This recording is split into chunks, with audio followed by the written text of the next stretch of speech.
तो इधर पाकिस्तान भले ही अपने ओलंपिक गोल्ड मेडल विजेता अरशद नदीम को कैश और अवार्ड्स पुरस्कारों से नवाज रहा हो, लेकिन उनके ससुर की तरफ से जो गिफ्ट दिए गए हैं उसकी चर्चा खूब हो रही है। क्या है वो गिफ्ट, इस रिपोर्ट के जरिए देखिए।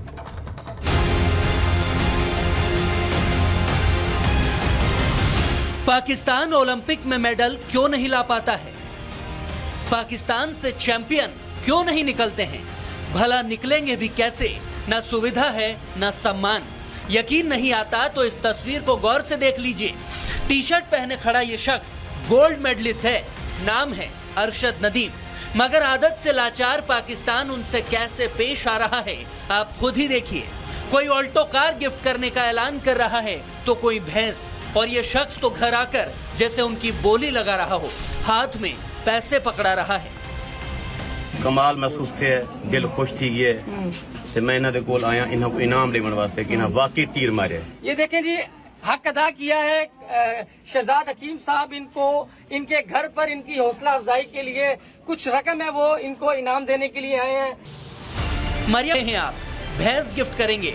सोचिए, भारत समेत दुनिया के कई देश अपने चैंपियंस को लाखों करोड़ों के प्राइज दे रहे हैं, नौकरी ऑफर की जा रही है, लेकिन पाकिस्तानी 40 साल बाद गोल्ड मेडल जीतने वाले एथलीट को नोट थमाकर फोटो शूट करवा रहे हैं। कैसा महसूस है? आज बिल्कुल मैं इनका शुक्रगुजार हूँ कि माशाल्लाह ये जो इतना सफर करके आए मेरे लिए, और इनकी दुआओं से अल्लाह ताला ने मुझे इज्जत दी है। जिस तरह मैंने इनाम दिया है इस तरह बाई हैंड दें, ताकि सारी दुनिया इंतजार में देखना चाहती है। अक्सर लॉलीपॉप दिया जाता है, एथलीट्स को ऐलान तो किया जाता है लेकिन इनाम मिलता नहीं है। आज या कल में ये इनाम इनको मिल जाना चाहिए जिस तरह मैंने दिया। ऐसा लग रहा है कि चैंपियन खिलाड़ी की मानो झांकी लगा दी गई है, मजाक बनाकर रख दिया है। वो तो अच्छा हुआ बची कुछ इज्जत मरियम नवाज ने बचा ली, जो नदीम के घर पहुंची, नई होंडा सिविक कार देने की बात कही। तो इसी दौरान नदीम को 50 लाख रुपए का चेक भी मिला है, लेकिन इज्जत को जैसे ड्रामा बना दिया है। शायद नदीम अब यही सोच रहे होंगे कि बहुत हुआ सम्मान। Bureau report, Republic Bharat. इधर पूरा हिंदुस्तान आजादी का 78वां उत्सव मनाने की तैयारी कर रहा है। भारत की हर गली, हर मोहल्ले में तिरंगा नजर आ रहा है, हर घर के ऊपर तिरंगा नजर आ रहा है। तो वहीं देश के जो जवान हैं वो देश की सुरक्षा के लिए बॉर्डर पर तैनात है। कैसे सुरक्षा करते हैं, हमारी रिपब्लिक भारत की टीम इन जवानों से बातचीत करने के लिए भारत चीन के बॉर्डर पर पहुंची। रिपोर्ट दिखाते हैं आपको।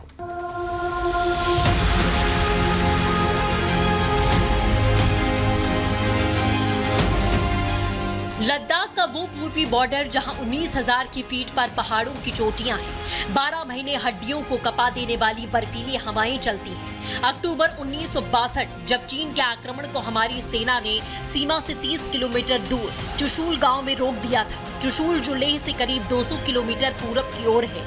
यहाँ की धरती साक्षी है कि हमारे जवानों के अदम्य साहस और बलिदान की। यहाँ है दुनिया का सबसे ऊंचा खारे पानी का झील पैंगोंग, जहां है लाइन ऑफ एक्चुअल कंट्रोल, और इस ऐतिहासिक जगह पहुंची रिपब्लिक भारत की टीम।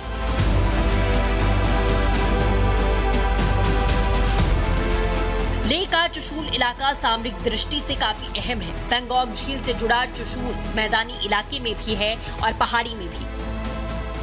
रिपब्लिक मीडिया नेटवर्क की टीम इस वक्त चीन से सटे लाइन ऑफ एक्चुअल कंट्रोल पर मौजूद है, जहां सरहद की निगरानी आईटीबीपी के हिमवीर कर रहे हैं।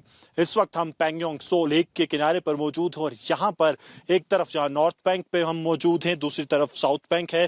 पूरा इलाका जो है वो आईटीबीपी गार्ड करती है।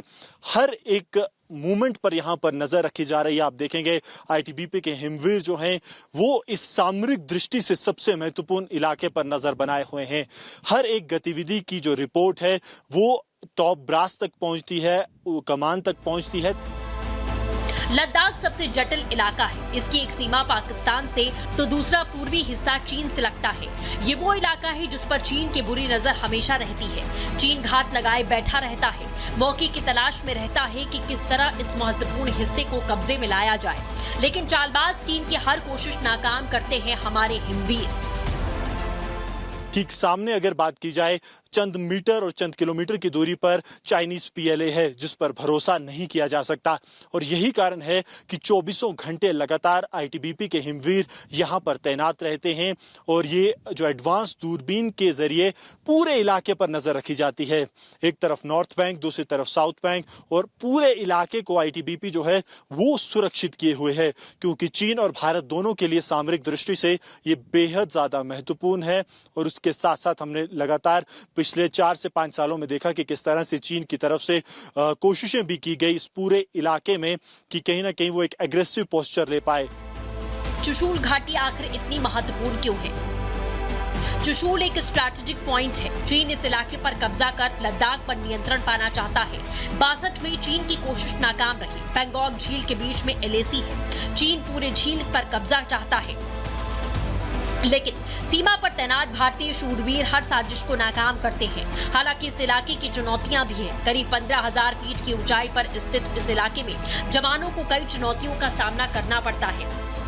सर, चुनौतियां बहुत ज़्यादा रहती हैं क्योंकि 14,500 फीट की ऊंचाई से शुरुआत होती है।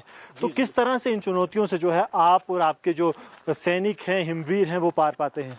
पहली चुनौती तो यह है कि जैसे आपने खुद अभी बताया कि ये पोस्ट 14,500 फीट की ऊंचाई पर तैनात है, तो पहली चुनौती तो यही रहती है कि वातावरण के अनुकूल अपने आप को करना होता है और जो यहाँ का जो हाई एल्टीट्यूड है उसके अकॉर्डिंग अपने आप को ढालना। तो यहाँ पर रहना और यहाँ पर अपना उसके बाद BMP टास्कों को अंजाम देना, ये अपने आप में एक बहुत बड़ी चुनौती होती है। 15,000 फीट की ऊंचाई, विषम परिस्थितियां, जहां सांस लेना भी दूभर है। कई चुनौतियों के बीच हमारे जवानों को अपनी सेहत का खासा ख्याल रखना पड़ता है। इतनी ऊंचाई पर जवान खुद को फिट कैसे रखते हैं? रिपब्लिक भारत के संवाददाता गुरसिमरन ने जवानों से बात कर उनकी दिनचर्या को जाना। इस वक्त हम लेह में मौजूद हैं, चुशूल सेक्टर में, और यहाँ पर ITBP के इन योद्धाओं के दिन की शुरुआत सूर्य की पहली किरण के साथ हो जाती है। सूर्य की पहली किरण आते ही ये लोग योगासन या PT के लिए पहुंच जाते हैं। इस वक्त आप देखेंगे तो यहाँ पर इंस्ट्रक्टर जो हैं वो ITBP के हिमवीरों और हिमनारियों को सिखा रहे हैं कि आखिरकार किस तरह से यहाँ पर योगासन किया जाता है।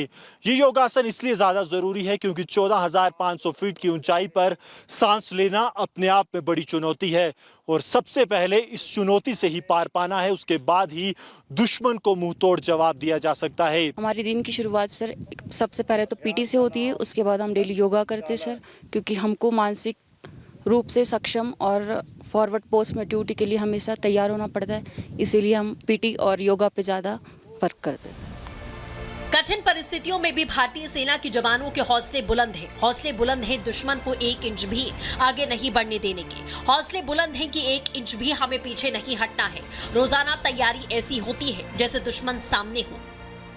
यहाँ पर हमारे ITBP में इसके सेंटर में भी कोर्स चलते हैं और हमारे स्पेशली लेह फ्रंटियर में जो हमारी लेह लद्दाख जोन है, फ्रंटियर लेवल पे इसका 6 वीक का स्पेशल कोर्स चलता है, तो जिसमें हर बटालियन से नॉमिनेशन होता है जवानों का और 6 वीक की उनको रिग्रेस ट्रेनिंग कराई जाती है। रणनीतिक तौर पर महत्वपूर्ण इस इलाके में जवानों की फिजिकल ट्रेनिंग के साथ ही उन्हें मैप रीडिंग और GPS की जानकारी दी जाती है। दुश्मन की हर एक चाल को विफल करने के लिए ITBP के जवानों को खास तरह से सिखलाई दी जाती है। ये सिखलाई न सिर्फ दुश्मन के साथ गुत्थम गुत्था या फिर वेपन हैंडलिंग तक सीमित रहती है, बल्कि लगातार ITBP के जवानों की क्लासेस भी होती हैं। ये खास क्लास में इन्हें सिखलाई दी जाती है कि किस तरह से ये लोग वेपन हैंडलिंग के साथ साथ मैप रीडिंग भी करें, यानी कि अगर ये दुश्मन के इलाके या अपने इलाके में भी लॉन्ग रेंज पेट्रोल्स के जरिए पूरे इलाके को सुरक्षित रखना चाहते हैं तो उसके लिए मैप रीडिंग और GPS रीडिंग बेहद ज्यादा जरूरी हो जाती है। 24 घंटों दुश्मन को हर तरह से नाकाम करने के लिए हथियारों के साथ जवान तैनात रहते हैं।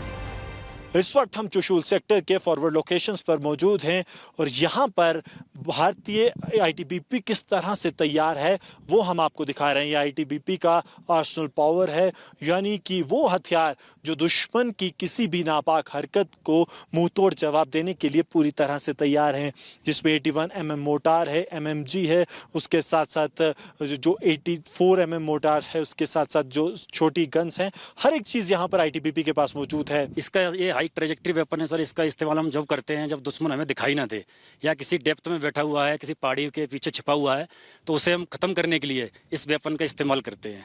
इसकी सर रेंज 5200 मीटर है, कम से कम 90 मीटर इसकी रेंज होती है। यह एक सर बहुत खतरनाक वेपन है और इसमें सर हम 4 प्रकार का इससे हम फायर करते हैं। सर इसको ऐसे कॉक करते हैं जी, फिर इसको पुश करते हैं, फिर इसको